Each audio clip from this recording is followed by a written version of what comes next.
ಶ್ರೀಮದ್ ವಾಲ್ಮೀಕಿ ರಾಮಾಯಣದ ಅಯೋಧ್ಯಾಕಾಂಡದ 50ನೇ ಸ್ವರ್ಗ. ಮಾರ್ಗದಲ್ಲಿ ಶ್ರೀರಾಮನು ಅರಣ್ಯವಾಸದ ಅನುಮತಿಗಾಗಿ ಅಯೋಧ್ಯ ಪಟ್ಟಣದ ಅಧಿದೇವತೆಯನ್ನು ಪ್ರಾರ್ಥಿಸಿದುದು. ಶೃಂಗಭೇರಪುರದ ಸಮೀಪದಲ್ಲಿದ್ದ ಗಂಗಾ ನದಿಯ ತೀರದಲ್ಲಿ ಇಳಿದುಕೊಂಡುದು. ನಿಷಾದರಾಜನ ಸತ್ಕಾರ. ಲಕ್ಷ್ಮಣನ ಅಣ್ಣನಾದ ಶ್ರೀರಾಮನು ರಮಣೀಯವಾಗಿಯೂ ವಿಶಾಲವಾಗಿಯೂ ಇದ್ದ ದಕ್ಷಿಣ ಕೋಸಲ ದೇಶವನ್ನು ದಾಟಿ ಅಯೋಧ್ಯೆಗೆ ಅಭಿಮುಖವಾಗಿ ನಿಂತು ಕೈಮುಗಿದುಕೊಂಡು ಹೇಳಿದನು. ಕಕುತ್ಸ ವಂಶದ ರಾಜರಿಂದ ಪರಿಪಾಲಿತಳಾದ, ಜಗತ್ತಿನಲ್ಲಿರುವ ಸಕಲ ನಗರಗಳಿಗೂ ಶ್ರೇಷ್ಠಳಾದ ಅಯೋಧ್ಯ ನಗರದ ಅಧಿದೇವತೆಯೇ, ಅರಣ್ಯವಾಸಕ್ಕೆ ನಿನ್ನ ಅನುಮತಿಯನ್ನು ಪ್ರಾರ್ಥಿಸುತ್ತಿದ್ದೇನೆ. ನಿನ್ನನ್ನು ಪಾಲಿಸುತ್ತಿರುವ ಮತ್ತು ನಿನ್ನಲ್ಲಿ ವಾಸ ಮಾಡುತ್ತಿರುವ ದೇವತೆಗಳ ಅನುಮತಿಯನ್ನು ಪ್ರಾರ್ಥಿಸುತ್ತಿದ್ದೇನೆ. 14 ವರ್ಷಗಳ ವನವಾಸವನ್ನು ಮುಗಿಸಿ ದಶರಥ ರಾಜನ ಋಣದಿಂದ ಮುಕ್ತನಾಗಿ ತಂದೆಯಿಂದಲೂ ತಾಯಿಯಿಂದಲೂ ಕೂಡಿ ನಿನ್ನನ್ನು ಪುನಃ ಸಂದರ್ಶಿಸುತ್ತೇನೆ. ಬಳಿಕ ಶ್ರೀರಾಮನು ರಕ್ತದಂತೆ ಕೆಂಪಾದ ಕಣ್ಣುಗಳಿಂದಲೂ ಕಣ್ಣೀರಿನಿಂದ ತೋಯಿಸಲ್ಪಟ್ಟ ಮುಖದಿಂದಲೂ ದೀನಭಾವದಿಂದಲೂ ಕೂಡಿ ತೋಳನ್ನು ಮೇಲೆತ್ತಿ ತನ್ನನ್ನು ನೋಡಲು ಬಂದಿದ್ದ ಹಳ್ಳಿಯ ಜನರಿಗೆ ಹೇಳಿದನು. ಪ್ರಜೆಗಳೇ, ನೀವು ನನ್ನ ವಿಷಯದಲ್ಲಿ ಆದರವನ್ನು ದಯೆಯನ್ನು ಯಥಾಯೋಗ್ಯವಾಗಿ ತೋರಿರುವಿರಿ. ಚಿರಕಾಲ ದುಃಖಿಸುತ್ತಿರುವುದು ಒಳ್ಳೆಯದಲ್ಲ. ಗೃಹ ಕೃತ್ಯದ ನಿರ್ವಹಣೆಗಾಗಿ ಕೆಲಸ ಮಾಡಲು ಹೋಗಿರಿ. ಶ್ರೀರಾಮನ ಮಾತುಗಳನ್ನು ಕೇಳಿ ಹಳ್ಳಿಗರು ಮಹಾತ್ಮನಾದ ಅವನನ್ನು ಪ್ರದಕ್ಷಿಣಾ ಪೂರ್ವಕವಾಗಿ ನಮಸ್ಕರಿಸಿ ರಾಮ ವಿಯೋಗ ದುಃಖವನ್ನು ತಾಳಲಾರದೆ ಗಟ್ಟಿಯಾಗಿ ಅಳುತ್ತಾ ಅಲ್ಲಲ್ಲಿಯೇ ನಿಂತುಕೊಂಡರು.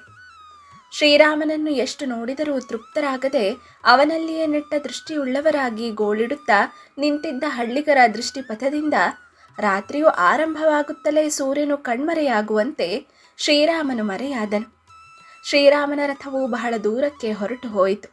ಧನಧಾನ್ಯ ಸಮೃದ್ಧವಾಗಿದ್ದ, ದಾನಿಗಳಾಗಿಯೂ ಶೀಲವಂತರಾಗಿಯೂ ಇರುವ ಜನಸಮೂಹದಿಂದ ಭರಿತವಾಗಿದ್ದ, ಮಂಗಳಕರವಾಗಿದ್ದ, ಭಯರಹಿತವಾಗಿದ್ದ, ಬಹುರಮ್ಯವಾಗಿದ್ದ, ದೇವಾಧಿಷ್ಠಿತವಾದ ವೃಕ್ಷಗಳಿಂದಲೂ ಯಜ್ಞಸ್ತಂಭಗಳಿಂದಲೂ ಸಮಾವೃತವಾಗಿದ್ದ, ಮಾವು, ಹಲಸು ಇವೇ ಮುಂತಾದ ಫಲವೃಕ್ಷಗಳಿಂದ ಕೂಡಿದ ವನಗಳಿಂದಲೂ ಶೋಭಾಯಮಾನವಾಗಿದ್ದ, ಅತಿ ರಮಣೀಯವಾದ ಜಲಾಶಯಗಳಿಂದ ಯುಕ್ತವಾಗಿದ್ದ, ತುಷ್ಟರಾಗಿಯೂ ಪುಷ್ಟರಾಗಿಯೂ ಇದ್ದ ಜನರಿಂದ ಸಂಪನ್ನವಾಗಿದ್ದ, ಗೋ ಸಮೂಹಗಳಿಂದ ಸೇವಿಸಲ್ಪಡುತ್ತಿದ್ದ, ನರೇಂದ್ರರಿಂದ ಪ್ರತ್ಯೇಕವಾಗಿ ಪಟ್ಟಣ, ಜನಪದ, ಗ್ರಾಮಗಳಾಗಿ ವಿಭಾಗಿಸಲ್ಪಟ್ಟು ರಕ್ಷಿಸಲ್ಪಡುತ್ತಿದ್ದ, ಅನವರತವಾದ ವೇದಗಳ ಘೋಷಗಳಿಂದ ಪ್ರತಿಧ್ವನಿಸುತ್ತಿದ್ದ ಕೋಸಲ ದೇಶವನ್ನು ಪುರುಷ ಸಿಂಹನಾದ ಶ್ರೀರಾಮನು ದಾಟಿದನು. ಕೋಸಲ ದೇಶವನ್ನು ಬಿಟ್ಟು ಅರಣ್ಯಕ್ಕೆ ಹೋಗುವ ಮಧ್ಯ ಮಾರ್ಗದಲ್ಲಿ ಧೃತಿಮಂತರಲ್ಲಿ ಶ್ರೇಷ್ಠನಾದ ಶ್ರೀರಾಮನು ಸಂತೋಷಭರಿತವಾಗಿಯೂ ಪೈರುಪಚ್ಚುಗಳಿಂದ ಕಂಗೊಳಿಸುತ್ತಲೂ ರಮ್ಯವಾದ ಉದ್ಯಾನವನಗಳಿಂದ ಸಮಾವೃತವಾಗಿಯೂ ಇದ್ದ, ಅನೇಕ ಸಾಮಂತ ರಾಜರಿಂದ ಪರಿಪಾಲಿಸಲ್ಪಡುತ್ತಿದ್ದ ರಾಜ್ಯಗಳ ಸೊಬಗನ್ನು ನೋಡುತ್ತಾ ಪ್ರಯಾಣ ಮಾಡಿದನು.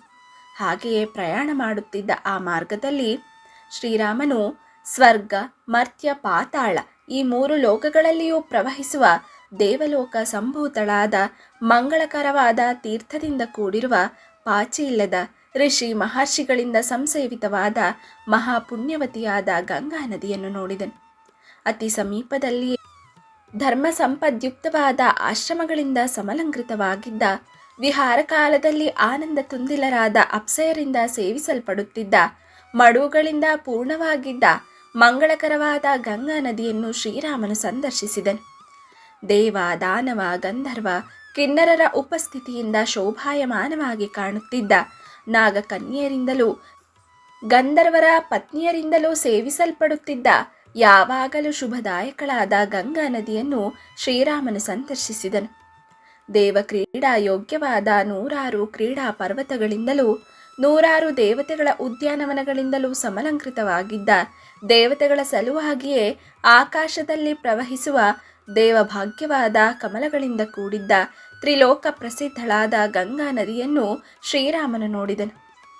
ಶುಭ ಜಲವನ್ನು ಅಟ್ಟಹಾಸದಿಂದ ತೀರಕ್ಕೆ ಅಪ್ಪಳಿಸುತ್ತಾ ಒಮ್ಮೆ ಅತ್ಯುಗ್ರಳಾಗಿರುವಂತೆಯೂ ಮತ್ತೊಮ್ಮೆ ನೊರೆಯಿಂದ ಕೂಡಿದವಳಾಗಿ ಮಂದಹಾಸದಿಂದ ನಗುತ್ತಿರುವಂತೆಯೂ, ಇಕ್ಕಟ್ಟಾದ ಪ್ರದೇಶದಲ್ಲಿ ವಕ್ರವಾಗಿ ಹರಿಯುತ್ತಾ ಸ್ತ್ರೀಯರ ಜಡೆಗಳಂತೆಯೂ ಪ್ರವಹಿಸುತ್ತಿದ್ದ, ಸುಳಿಗಳಿಂದ ಸುಶೋಭಿತಳಾಗಿದ್ದ ಗಂಗಾ ನದಿಯನ್ನು ಶ್ರೀರಾಮನು ನೋಡಿದನು.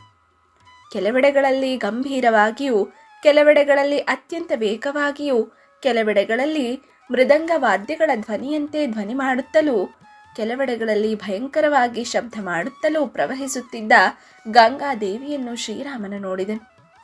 ದೇವತೆಗಳ ಸಮೂಹದಿಂದ ಸ್ನಾನ ಮಾಡಲ್ಪಟ್ಟ ಶುಭ ಜಲವನ್ನು ಹೊಂದಿರುವ ನಿರ್ಮಲವಾದ ಕನ್ನೈದಿಗಳಿಂದ ಪರಿಶೋಭಿಸುತ್ತಿರುವ, ಕೆಲವೆಡೆಗಳಲ್ಲಿ ಸಂಪೂರ್ಣವಾಗಿ ಮಳಲಿನಿಂದಲೇ ತುಂಬಿ ಹೋಗಿರುವ, ಕೆಲವೆಡೆಗಳಲ್ಲಿ ಪರಿಶುದ್ಧವಾದ ಮಳಲಿನಿಂದ ಶೋಭಾಯಮಾನವಾಗಿ ಕಾಣುತ್ತಿರುವ ದಿವ್ಯವಾದ ಗಂಗಾ ನದಿಯನ್ನು ಶ್ರೀರಾಮನು ನೋಡಿದನು. ಹಂಸ ಸಾರಸಗಳೇ ಮುಂತಾದ ಪಕ್ಷಿಗಳ ನಿನಾದದಿಂದ ಕೂಡಿರುವ, ಚಕ್ರವಾಕ ಪಕ್ಷಿಗಳ ಮರುಧ್ವನಿಯಿಂದ ಕೂಡಿರುವ, ಮದಿಸಿದ ಇನ್ನೂ ಅನೇಕ ಪಕ್ಷಿಗಳ ಧ್ವನಿಯಿಂದ ಶಬ್ದಾಯಮಾನವಾದ ಗಂಗಾ ನದಿಯನ್ನು ಶ್ರೀರಾಮನು ನೋಡಿದನು. ಕೆಲವೆಡೆಗಳಲ್ಲಿ ತೀರ ಪ್ರದೇಶದಲ್ಲಿ ಬೆಳೆದ ವೃಕ್ಷಗಳ ಮಾಲೆಯಿಂದ ಸಮಲಂಕೃತಳಾಗಿದ್ದ, ಕೆಲವೆಡೆಗಳಲ್ಲಿ ಅರಳಿದ ಕನ್ನೈದಿಲೆಗಳಿಂದ ಶೋಭಾಯಮಾನವಾಗಿ ಕಾಣುತ್ತಿದ್ದ, ಕೆಲವೆಡೆಗಳಲ್ಲಿ ತಾವರೆ ಹೂಗಳ ಸಮೂಹಗಳಿಂದ ಕೆಂದಾವರೆಗಳ ಸಮೂಹದಿಂದ ಪರಿಶೋಭಿಸುತ್ತಿದ್ದ, ಕೆಲವೆಡೆಗಳಲ್ಲಿ ಹೂವಿನ ಮೊಗ್ಗುಗಳಿಂದ ಸಮಲಂಕೃತಳಾಗಿದ್ದ, ನಾನಾ ವಿಧವಾದ ಪುಷ್ಪಗಳ ಧೂಳಿಯಿಂದ ವ್ಯಾಪ್ತಳಾದ ಮದಿಸಿದ ಸ್ತ್ರೀಯಂತೆಯೇ ಕಾಣುತ್ತಿದ್ದ ಗಂಗಾ ನದಿಯನ್ನು ಶ್ರೀರಾಮನು ನೋಡಿದನು. ತನ್ನಲ್ಲಿ ಸ್ನಾನ ಮಾಡುವ ಕೋಟಿ ಕೋಟಿ ಜನರ ಪಾಪರಾಶಿಗಳನ್ನು ಹೋಗಲಾಡಿಸುವ ಸಾಮರ್ಥ್ಯವುಳ್ಳ ನಿರ್ಮಲವಾದ ಸ್ಫಟಿಕ ಶಿಲೆಯಂತೆ ಸ್ವಚ್ಛವಾದ ನೀರಿನಿಂದ ಕೂಡಿರುವ, ಮದಿಸಿದ ಮತ್ತು ಶ್ರೇಷ್ಠವಾದ ದಿಗ್ಗಜಗಳಿಂದಲೂ ಕಾಡಾನೆಗಳಿಂದಲೂ ದೇವರಾಜನ ವಾಹನವಾದ ಐರಾವತ ಜಾತಿಯ ಆನೆಗಳಿಂದಲೂ ನೀನಾದಿತವಾದ ಅರಣ್ಯಗಳಿಂದ ಆವೃತವಾದ ತೀರ ಪ್ರದೇಶವುಳ್ಳ ಗಂಗಾ ನದಿಯನ್ನು ಶ್ರೀರಾಮನು ನೋಡಿದನು. ನಾನಾ ವಿಧವಾದ ಫಲಭರಿತವಾದ ವೃಕ್ಷಗಳಿಂದಲೂ ಪುಷ್ಪಭರಿತವಾದ ಲತೆಗಳಿಂದಲೂ ಚಿಗುರೆಲೆಗಳಿದ್ದ ವೃಕ್ಷಗಳಿಂದಲೂ ಲತಾ ಗುಲ್ಮಗಳಿಂದಲೂ ಆವೃತವಾಗಿದ್ದ, ಪಕ್ಷಿಗಳಿಂದ ವ್ಯಾಪ್ತವಾಗಿದ್ದ, ಶ್ರೇಷ್ಠವಾದ ಆಭರಣಗಳನ್ನು ಪ್ರಯತ್ನಪೂರ್ವಕವಾಗಿ ತೊಟ್ಟಿರುವ ಭಾಮಿನಿಯಂತೆ ಪರಿಶೋಭಿಸುತ್ತಿದ್ದ ಗಂಗಾ ನದಿಯನ್ನು ಶ್ರೀರಾಮನು ನೋಡಿದನು. ವಿಷ್ಣುವಿನ ಪಾದದಿಂದ ಹುಟ್ಟಿದ, ದಿವ್ಯಳಾದ, ಪಾಪರಹಿತಳಾದ, ಮಿಂದವರ ಪಾಪಗಳನ್ನು ವಿನಾಶಗೊಳಿಸುವ ಗಂಗಾ ನದಿಯನ್ನು ಶ್ರೀರಾಮನು ನೋಡಿದನು. ನೀರು ಕಪಿಗಳಿಂದಲೂ ಮೊಸಳೆಗಳಿಂದಲೂ ಹಲವಾರು ಬಗೆಯ ಹಾವುಗಳಿಂದ ಸೇವಿಸಲ್ಪಡುತ್ತಿದ್ದ, ಭಗೀರಥನ ತಪ ಪ್ರಭಾವದಿಂದ ಶಂಕರನ ಜಟಾಜೂಟದಿಂದ ಹೊರಬಂದ ಪರಮ ಪಾವನಿಯಾದ ಗಂಗಾ ನದಿಯನ್ನು ಶ್ರೀರಾಮನು ನೋಡಿದನು. ಸಮುದ್ರರಾಜನ ಪತ್ನಿಯಾದ ಸಾರಸ ಕ್ರೌಂಚ ಪಕ್ಷಿಗಳಿಂದ ನಿನಾದಿತಳಾದ ಗಂಗಾ ನದಿಯನ್ನು ಶ್ರೀರಾಮನು ಶೃಂಗಬೇರಪುರದ ಕಡೆಗೆ ಹೋಗುತ್ತಿದ್ದಾಗ ಹಾದಿಯಲ್ಲಿ ನೋಡಿದನು. ಮೇಲಿಂದ ಮೇಲೆ ಬರುತ್ತಿದ್ದ ಅಲೆಗಳಿಂದಲೂ ಸುಳಿಗಳಿಂದಲೂ ಶೋಭಾಯಮಾನವಾಗಿ ಕಾಣುತ್ತಿದ್ದ ಪರಮ ಪವಿತ್ರವಾದ ಗಂಗಾ ನದಿಯನ್ನು ನೋಡಿ ಮಹಾರಥನಾದ ಶ್ರೀರಾಮನು ಸುಮಂತ್ರನಿಗೆ ಹೇಳಿದನು, ಸುಮಂತ್ರ, ಇಂದು ಇಲ್ಲಿಯೇ ತಂಗೋಣ. ಈ ನದಿಯ ಸಮೀಪದಲ್ಲಿಯೇ ಬಹು ಪುಷ್ಪಗಳಿಂದಲೂ ಚಿಗುರೆಲೆಗಳಿಂದಲೂ ಕೂಡಿರುವ ಹೆಚ್ಚು ದೊಡ್ಡದಾದ ಇಂಗಳದ ಮರವಿದೆ. ಆದುದರಿಂದ ನಾವಿಲ್ಲಿಯೇ ವಿಶ್ರಮಿಸಿಕೊಳ್ಳೋಣ.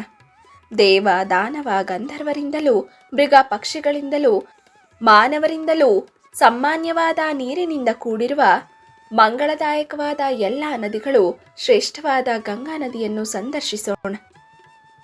ರಾಘವನ ಮಾತುಗಳನ್ನು ಕೇಳಿ ಲಕ್ಷ್ಮಣ ಸುಮಂತ್ರರು ಹಾಗೆಯೇ ಆಗಲೆಂದು ಹೇಳಿ ರಥದಲ್ಲಿದ್ದ ಸೀತಾರಾಮರೊಡನೆ ಇಂಗಳ ಮರದ ಬಳಿಗೆ ಹೋದರು. ಇಕ್ಷ್ವಾಕು ಕುಲನಂದನನಾದ ಶ್ರೀರಾಮನು ಬಹುರಮ್ಯವಾಗಿದ್ದ ಇಂಗಳ ಮರದ ಸಮೀಪದಲ್ಲಿ ಸೀತಾ ಲಕ್ಷ್ಮಣರೊಡನೆ ರಥದಿಂದಿಳಿದನು. ಸುಮಂತ್ರನು ರಥದಿಂದಿಳಿದು ಕುದುರೆಗಳನ್ನು ಬಿಚ್ಚಿ ವೃಕ್ಷ ಮೂಲದಲ್ಲಿ ನಿಂತಿದ್ದ ಶ್ರೀರಾಮನ ಬಳಿಯಲ್ಲಿ ಬದ್ಧಾಂಜಲಿಯಾಗಿ ನಿಂತುಕೊಂಡನು. ಶೃಂಗಬೇರಪುರದಲ್ಲಿ ಶ್ರೀರಾಮನಿಗೆ ಪ್ರಾಣ ಸಮಾನನಾದ ಪ್ರಿಯಸಖನಾದ ಮಹಾಬಲಿಷ್ಠನಾದ ನಿಷಾದ ಜಾತಿಯ ನಿಷಾದರಿಗೆ ಅಧಿಪತಿಯಾದ ಗುಹನೆಂಬ ಹೆಸರಿನಿಂದ ವಿಖ್ಯಾತನಾದ ರಾಜನಿದ್ದನು.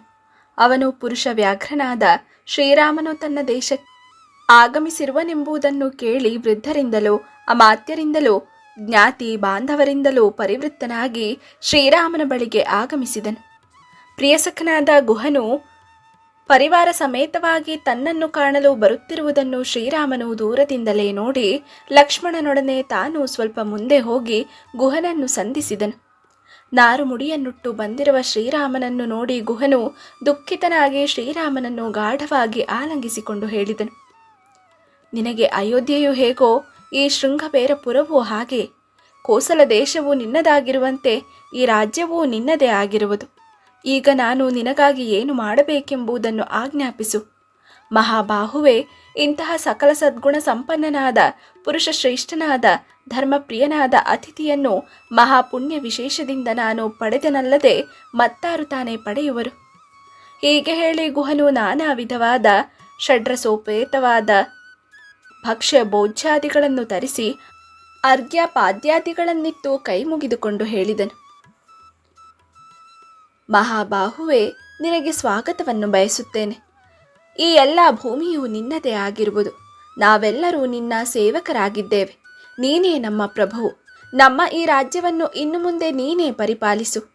ಭಕ್ಷ್ಯ ಭೋಜ್ಯ ಲೇಹ್ಯ ಚೋಷ್ಯ ಪಾನೀಯಗಳು ನಿನಗಾಗಿ ಸಿದ್ಧವಾಗಿವೆ. ಪವಡಿಸಲು ಹಂಸತೂಲಿಕಾ ತಲ್ಪಗಳು ಸಿದ್ಧವಾಗಿವೆ. ಕುದುರೆಗಳಿಗೆ ಆಹಾರ ಸಾಮಗ್ರಿಗಳು ಸಿದ್ಧವಾಗಿವೆ.